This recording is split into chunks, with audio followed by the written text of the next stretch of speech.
nagbigay sila og mayong panglawas inuban sa ilang mga panginabuhian.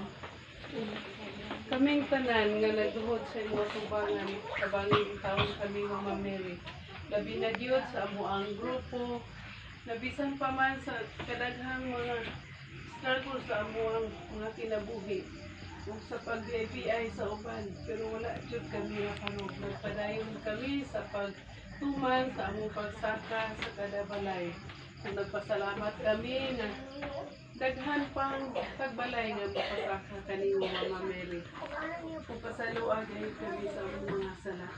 Kining tanan akong isalig pinagi sa imong bugtong anak nga among Ginoo. Amen.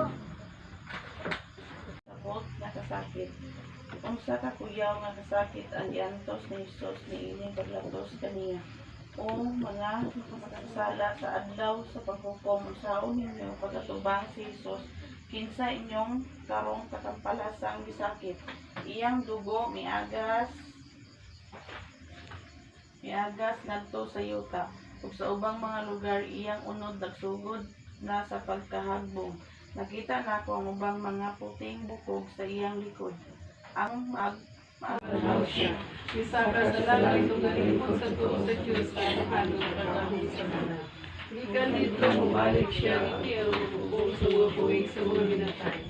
Dito ako sa Espiritu Santo, kung may kaambitan sa Santa Iglesia Katolika, kung may pagkaambitan sa mga santos o pagkawala sa mga sala, o pagkabanhaw sa lawas sa kinabuhi na walay katapusan. Amen.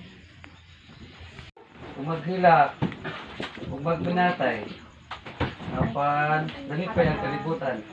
Diyang pagpasakit o pagpakamatay ni Jesus sa cross, nag-uol kita, kay matagpo siya mga tinunan, nga nang mamatay man atong Ginoo nga hari man ka siya. Apan sa diyang pagpakamatay na niya, pagkabanaw, kitang tanan, nalukat sa ni Jesus. Sabot, sama sa sakbabay nga magbati.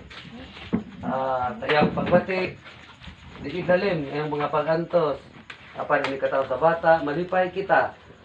Tama sad kita karon sa atong kalibutan, ang kainit, mga kalisod, kawadon. Mag-uol kita. Apan